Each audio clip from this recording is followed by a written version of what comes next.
Entendeu? Olha só. Todas as nossas células necessitam de 45 nutrientes essenciais. Esses nutrientes essenciais servem de matéria-prima e como indutor gênico.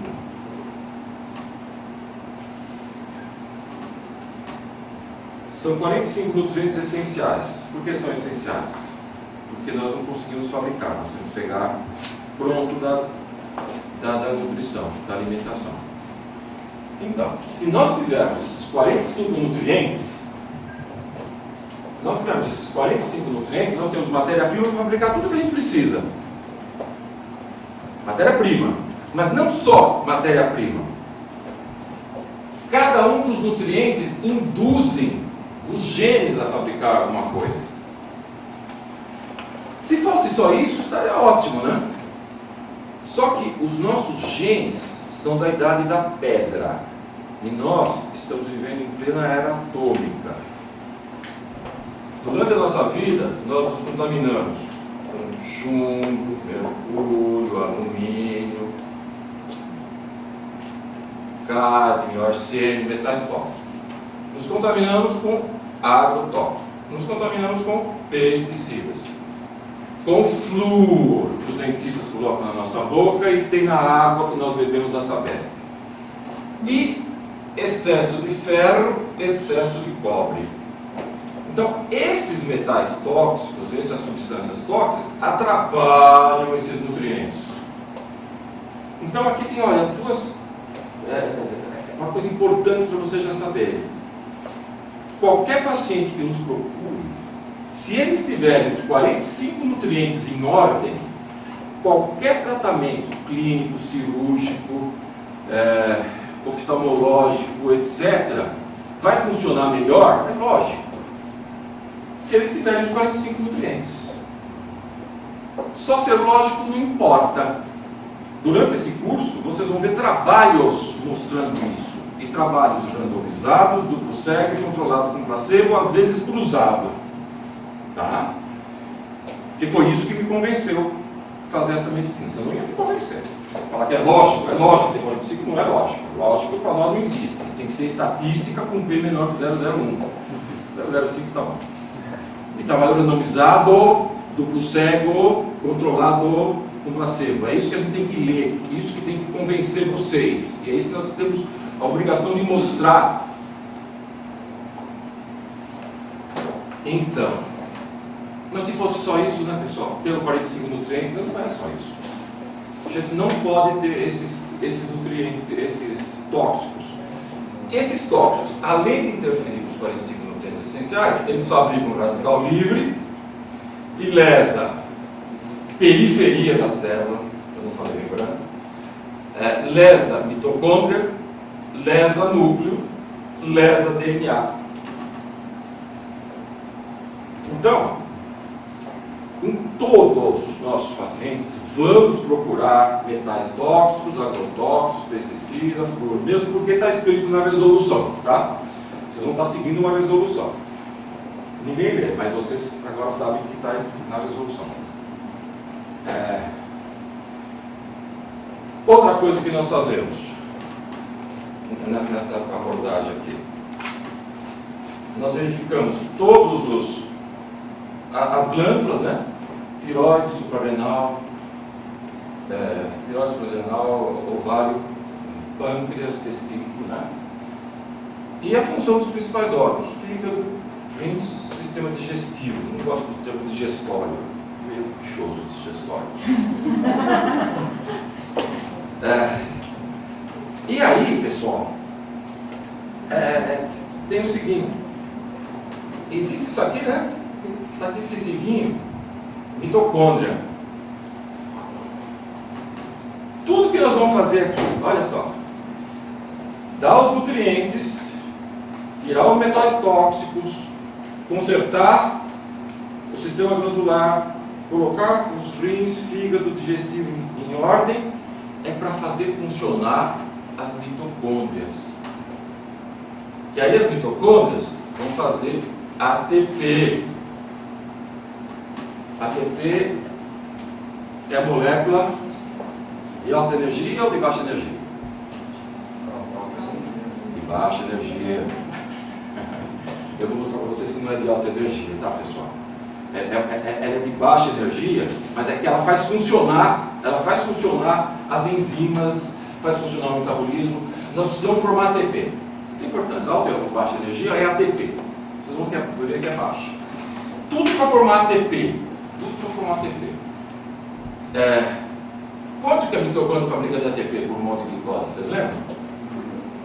36. Um processo chamado de fosforilação oxidativa. E o ciclo de Embden-Maiorf, que é a glicólise anaeróbica, ela fabrica 4, perde 2, a eficácia é 2. Tá? Então, olha só. A glicose anaeróbica fabrica 2 ATPs. Para que vocês entendem bem isso aqui de uma vez por todas. Eu vou já falar agora, vocês vão ver o transcorrer. Pessoal, o ATP fabricado pelo ciclo de Embden-Maiorf, que é o mesmo pela glicólise anaeróbica, supre o citoplasma e o núcleo, tá? E a superfície da célula. O ATP fabricado pelo ciclo da mitocondrial, fosforilação oxidativa, supre a superfície celular, supre ele mesmo, tá? E supre o citoplasma. Não supre o núcleo. Por que será isso? Aí a gente entende o seguinte: essas mitocôndrias aqui, elas têm DNA próprio. E o DNA dela é circular. O nosso é helicoidal. Quem que tem DNA circular? Bactéria. Então nós somos infectados, graças a Deus, por uma bela bactéria aeróbica. Nós éramos anaeróbicos, fazíamos 2 ATPs. Veio uma infecção por uma bactéria aeróbica. Começou a fabricar ATP. Ela ia fabricar ATP para o núcleo? Não, ela ia fabricar para ela mesmo e para o redor, para o entorno dela, para ela receber nutrientes. Lógico isso, né, na biologia. Lógico. Isso tem implicações tremendas no nosso raciocínio.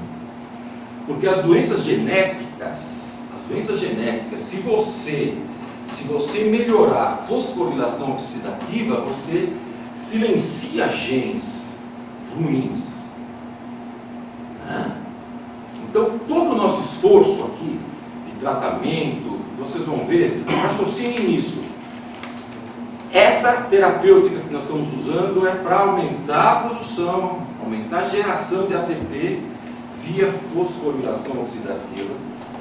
Porque aí o ATP via fosforilação oxidativa vai fazer funcionar a célula como um todo, e não vai fazer funcionar muito o núcleo, não. Então não vai aflorar genes ruins. Enquanto isso, os 2 ATPs do Embden-Maiorf vai fornecendo ATP para a célula funcionar. Tá certo? Tá certo. Agora uma coisa importante. Eu falei para vocês,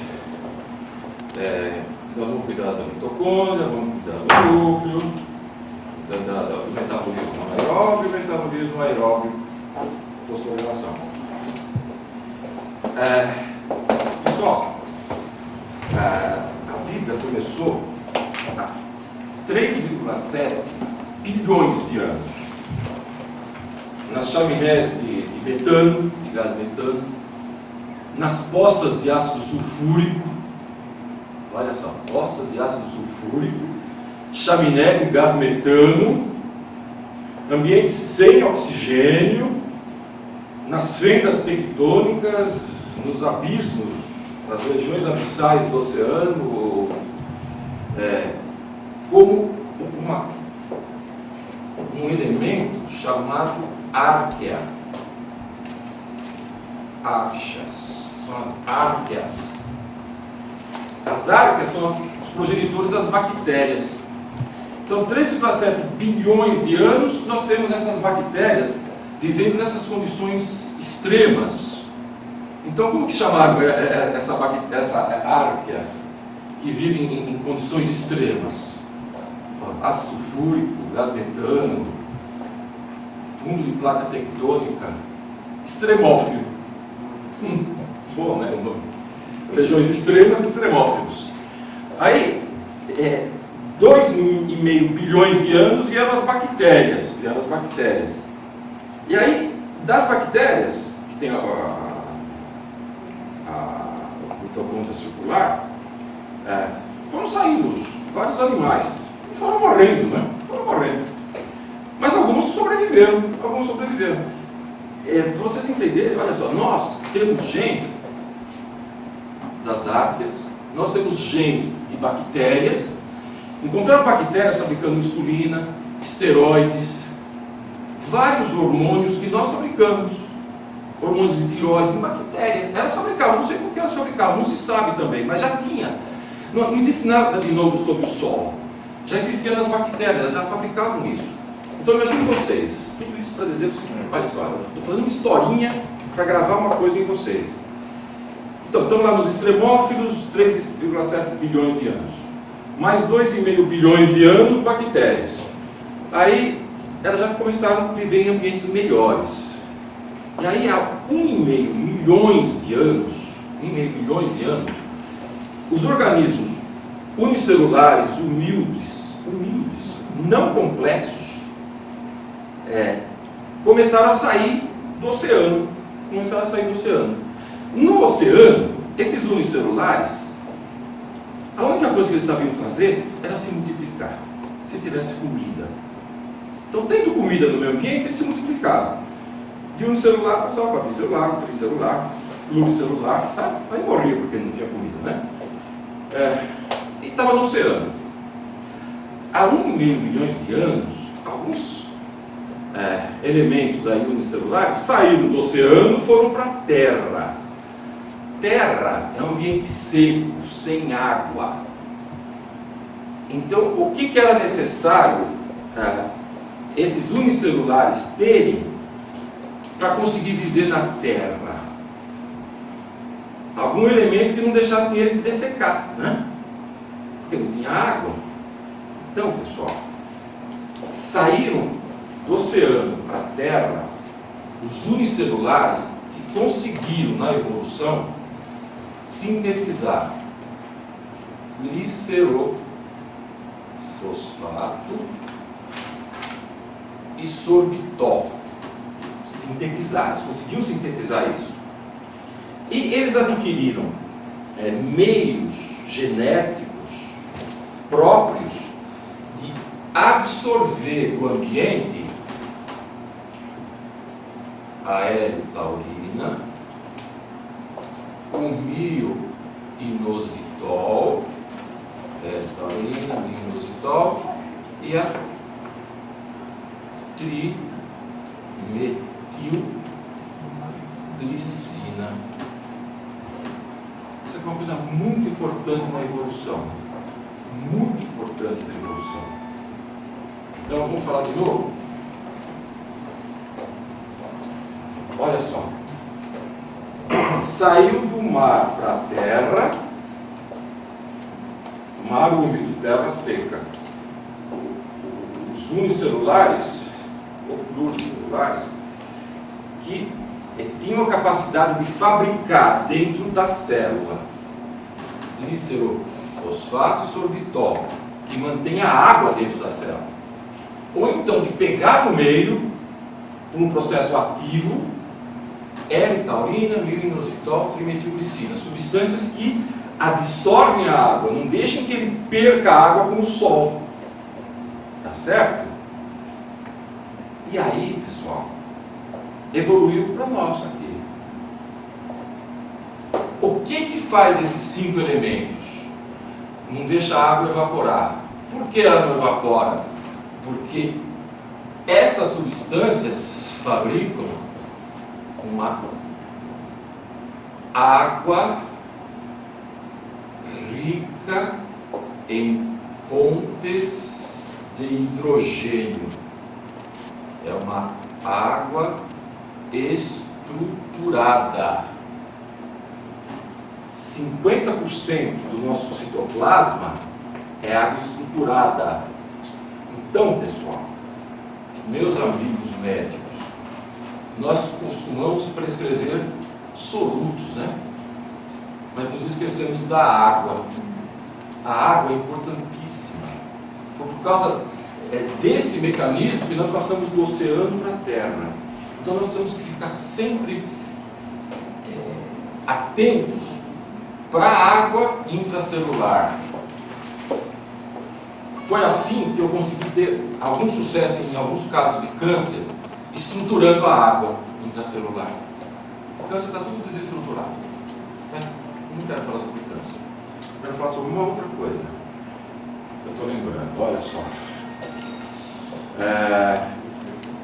Há 3,7 bilhões de anos, a atmosfera de oxigênio, zero. Aí, quando começou a surgir a vida no planeta, foi a vida no planeta que começou a produzir oxigênio. Daí chegou aos 20% de oxigênio como é hoje. Há 400 milhões de anos, o planeta está com 20% de oxigênio. E segundo um autor que estuda muito isso, se tivesse 18%, metade da vida no planeta morreria. E se fosse 22%, o planeta incendiaria, segundo esse autor. Não sei se é exagero isso. Mas é um autor conceituado, um professor que estuda isso. Olha só, há 400 milhões nós temos 20% de oxigênio. Certo? Aí nós viramos aeróbicos. Voltando aqui para esse mecanismo de segurar a água, vocês entendem a importância. Existem cinco povos longevos ao redor do mundo. 5. Nesses 5, predomina na alimentação, ou na água, ou na alimentação ou água. Isso aqui, ó, taurina, minoxidil e trimetilglicina. Na água, predomina sílica, que eu esqueci aqui, SO2. O SO2 é um grande estruturador de água, sílica. Então, olha, esse pessoal unicelular humilde, não complexo, que só sabia se multiplicar, saiu do oceano num ambiente rico em sílica também. Fora a capacidade que eles tinham de fabricar esses dois e de absorver no ambiente esses três. Então, pessoal, isso é uma coisa que nós temos que levar em consideração. Eu não consigo alguém fabricar sorbitol ou glicofosfato, mas eu posso ofertar para uma célula taurina, minoxidil, trimetilglicina e sílica. Então imaginem vocês, esse tipo de medicina é interessante por causa do seguinte: a gente dá nomes para doenças. Tem doenças que a gente vê e não sabe o que tem. Tem diabetes, um diferente do outro, a gente chama todo mundo de diabético, coloca tudo no mesmo saco. Se vocês raciocinarem, olha, se vocês raciocinarem desse modo de ver, nesse ponto de vista evolucional, do que uma célula precisa para sobreviver, você pode tratar qualquer tipo de indivíduo, independente do diagnóstico. Vocês concordam comigo? Estou sendo exagerado. Você vai fazer diagnóstico. O médico quer fazer diagnóstico. Eu quero fazer diagnóstico. Mas enquanto eu não faço um diagnóstico de certeza, nós vamos cuidar das células como se deve. Como se deve. Como se deve cuidar de umas células? Dar os 45 nutrientes para ela, tirar os tóxicos dela, consertar as glândulas, cuidar do fígado, dos rins e do sistema digestivo. Prover para essas células os elementos para estruturar a água. Certo? Isso não é uma coisa bonita? Agora, quem vai contra isso? Quem vai contra é quem não sabe o que é isso. Isso aqui é a nossa vida, é nossas células. Eu aprendi a tratar doente assim. Fala o que você tem. Diagnóstico. Esse diagnóstico. Curto-circuito cerebral. A droga mais potente que saiu da indústria farmacêutica. Eu dou para ele. Isso é tratar? Isso não é tratar. Isso é cuidar de sintoma. Cuidar do caso agora. A gente faz isso, tudo bem, a gente continua fazendo isso. Não vamos deixar de lado isso. Mas isso aqui é cuidar de paciente. Se você faz isso com um indivíduo, você cuida dele agora, você aumenta a eficácia do tratamento convencional agora, dentro da sua especialidade, ginecologia, pediatria, etc. E ainda previne doenças no futuro. Quer dizer, não pode ser contra um tipo desse sabe? Agora, tudo isso daqui, vocês têm que exigir dos professores que vão vir aqui, provas. Me prova que isso aqui que eu falei é verdade. Me prova isso aqui. Me prova isso. Tudo prova com trabalhos, tá? E é isso que nós vamos fazer. Então, outra coisa que nós fazemos nos nossos pacientes é estruturar a água. Estruturar a água citoplasmática. Desse modo aqui. Dando isso, ó. Dando isso. Agora existe um outro aspecto que não está na medicina molecular, e eu não falei com o pessoal do Conselho Federal de Medicina, não me atrevo a falar com eles, mas me atrevo a falar com vocês. Existem campos eletromagnéticos, não é? Celular, transformador, televisão no quarto. Os campos eletromagnéticos de baixa amplitude, baixa frequência, desestruturam a água citoplasmática. Agora, isso é o campo que você vê. Agora, existem campos que você não vê, que são as zonas geomatogênicas. Vocês já ouviram falar de rede de Hartmann? Hartmann foi um médico, diretor no hospital, que verificou que sempre naquela janela de carro morria mais gente, ou então perto da porta do carro morria mais gente, ou então lá morria mais gente. Ele falou, mas não é possível. Aí ele foi estudar isso e descobriu que existia uma radiação vinda da Terra, nesses lugares que morriam mais gente. E descobriu-se o seguinte, que essa radiação, que é a rede de Hartmann, cruzamento da rede de Hartmann, existe, olha, 2 metros norte e sul, 3 metros norte, sul, leste, oeste. Isso você vê com aparelhos geomagnéticos de engenharia sofisticadíssimos, caríssimos. Ou então com o dual rod, o radiestesista faz isso.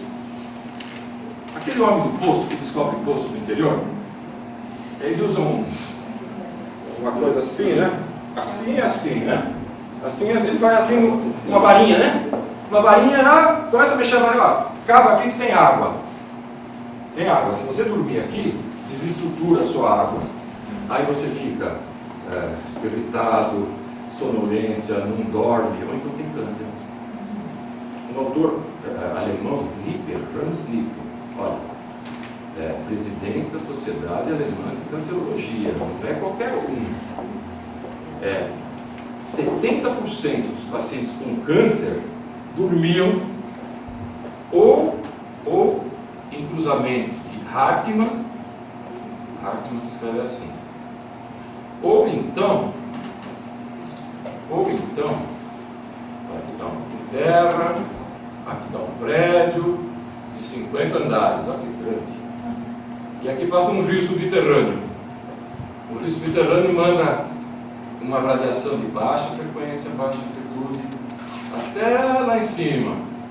Pega ele lá em cima e desestrutura essa água. Desestrutura essa água e começa a doença. Que doença? A doença que geneticamente ele tem mais suscetibilidade familiar, né? Ele mostrou isso, tá, pessoal?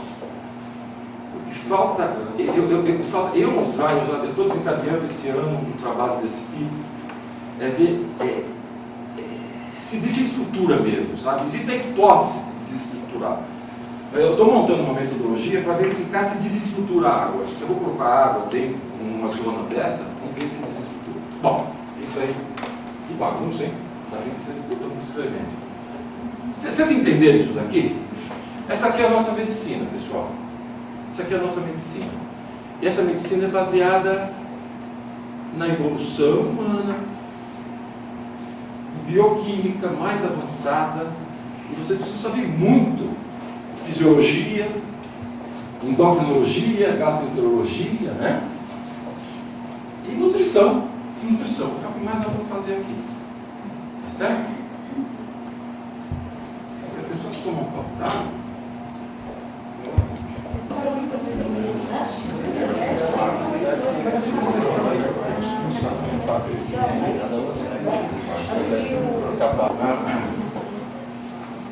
Perguntas? Nenhuma pergunta? Ah, uma coisa que eu esquecemos de dizer. Quais são os 5 povos longevos? Ah, depois a gente conversa disso. Pode ser?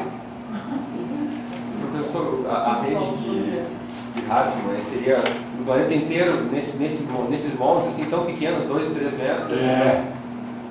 E é um cruzamento, hein? É um cruzamento que faz ruim. É ruim, é 2 metros por 3 metros. Como é que a gente teria acesso a fazer esse tipo de verificação, né, para evitar esses pontos de alguma forma? Olha, existem pessoas radiestesistas, né, que fazem isso. Eles vão na sua casa e veem os lugares que são benéficos para dormir, tem pessoas que fazem isso sem aparelhos sofisticados. E qualquer pessoa pode aprender. Qualquer pessoa pode aprender. É difícil aprender. Não é só segurar. Você precisa segurar e tirar da mente tudo, sabe? Um ano e meio para aprender. Porque você tem que tirar da cabeça tudo. Tem que se inscrever no Big Brother.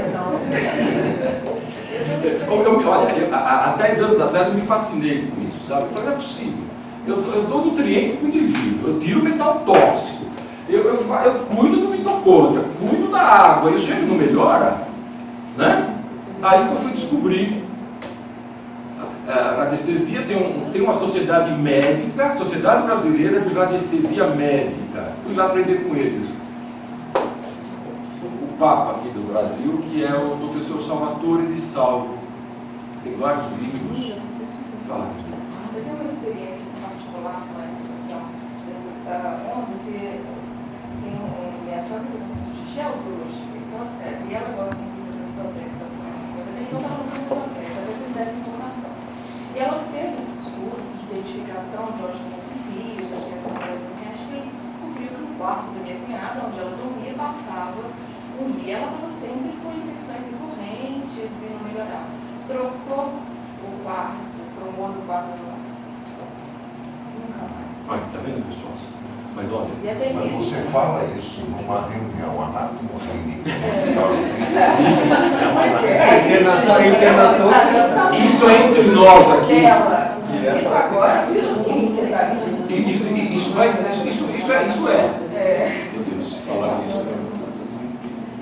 Olha, se eles verem essa fita agora, eles me esburraçam do CFM. Porque eles não entendem. Olha, eles não entendem? Eu entendo. Porque eu levei, olha, uns 5 anos questionando isso. Penso que eu aceitei isso aqui não, pessoal. Eu chequei, fui ver, e foi. Meus pacientes eu checo com câncer. Nos meus pacientes está 80%. 80% deles moram num lugar desse. E deve ter muita gente assim. Então, por que eu fui atrás disso? Porque eu tinha uma base de física e de bioquímica muito grande. Aqui, né? 45 nutrientes, metais tóxicos. Esqueci de falar uma coisa importante que eu também fiz quando não funcionava. Boa. Olha, pessoal, existe uma coisa chamada síndrome de desadaptação ao ambiente. Descoberta em 1925 por um indivíduo chamado Theron Randolph. É outra coisa que nós temos que fazer. Intolerância ou alergia alimentar. Às vezes a pessoa tem doença, não por falta de alguma coisa, mas por comer alguma coisa e fazer mal. E essa alergia é do tipo retardado. Você come hoje e tem um sintoma daqui 5 dias. Ele não pensa nisso. Agora, o Darren Randolph, em 1935, numa mesinha dessa, ficou 30 anos pesquisando isso e descobriu. Olha que coisa linda. Olha que coisa linda, pessoal. Um indivíduo sem IgG, sem IgM, sem IgE, sem IgA, conversando, foi descobrindo. O principal é o leite de vaca. Esse é o grande vilão. Outro vilão é o trigo. Outro é o leite de soja, outro é a clara e ovo. Tudo que vocês conhecem. E não é uma alergia que você come e fica com coceira, você fala, foi isso. Detecta na biorressonância. Vocês vão aprender aqui o que é biorressonância. Dá para detectar. Na biorressonância. Ou então afastando, né? Afastando. Então é outra causa de doença, pessoal. Dessa maneira, nós estamos chegando numa coisa muito importante aqui. Nós temos que descobrir por que o indivíduo está com aquela doença. Por que ele está com infarto do miocárdio? Não só diagnosticar infarto do miocárdio. Não só diagnosticar aterosclerose de periferia. Tem que saber por que ele está com aterosclerose de periferia. O paciente tem câncer? Tem câncer. O que o oncologista faz? Mata a célula. Não. Nós temos que descobrir por que o indivíduo está com câncer. Tá? Câncer é o meu xodó atualmente, sabe? Há 12 anos que eu só tenho estudado essa patologia, mas nós vamos falar depois sobre câncer. Posso falar alguma coisinha agora? É sempre coisa linda. Pessoal, a quimioterapia é um engodo. A quimioterapia, olha, é um engodo. Sabe por quê? Porque a quimioterapia citotóxica, ela é paliativa.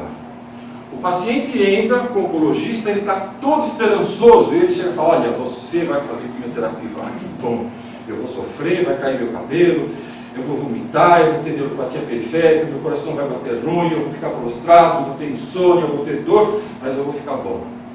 Sabe o que é esse ficar bom, pessoal? Estudo envolvendo 230 mil pessoas, feitos em universidades, só com pacientes de universidades, dos Estados Unidos e da Austrália. Sabe o que a quimioterapia citotóxica faz de eficaz no aumento de sobrevida de 5 anos? Das 22 principais tumores sólidos, os 22 principais tumores sólidos de adultos. O que tem de eficácia na quimioterapia citotóxica? Então, olha só. Sobrevida de 5 anos, 230 mil pessoas, 22 tumores sólidos mais frequentes no adulto, não estou falando de criança nem de leucemia. Qual a eficácia da quimioterapia citotóxica? Quanto que aumenta a sobrevida? 2,1% nos Estados Unidos e 2,3% na Austrália. Isso equivale a 1 mês e meio de aumento de sobrevida nesses 22 tumores, tá? Alguns tumores dá 10 meses, alguns tumores dá 15 meses, mas nesses 22, em média, dá 1 mês e meio, sofrendo tudo, né? Toda a quimioterapia citotóxica é paliativa. Difícil ser curativa. Tá? Isso em trabalho mostrado. Bom. Agora.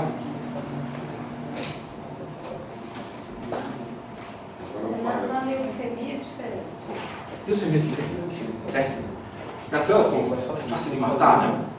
Se você faz um quimioterápico com célula circulante, você consegue matar todas, né? Agora, num tumor sólido, você não consegue matar todas, você consegue matar 90%. Aí o tumor reduz.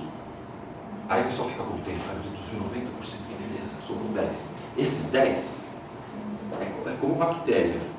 Se você não matar todas, sobram as resistentes. Então elas estão daqui 3 meses aquilo explode, que metástases, etc, sabe? Porque a quimioterapia não consegue matar tudo. E você não tem câncer por falta de quimioterapia. Você tem câncer por algum motivo, por alguma causa. Nós vamos ver isso daí, todas as causas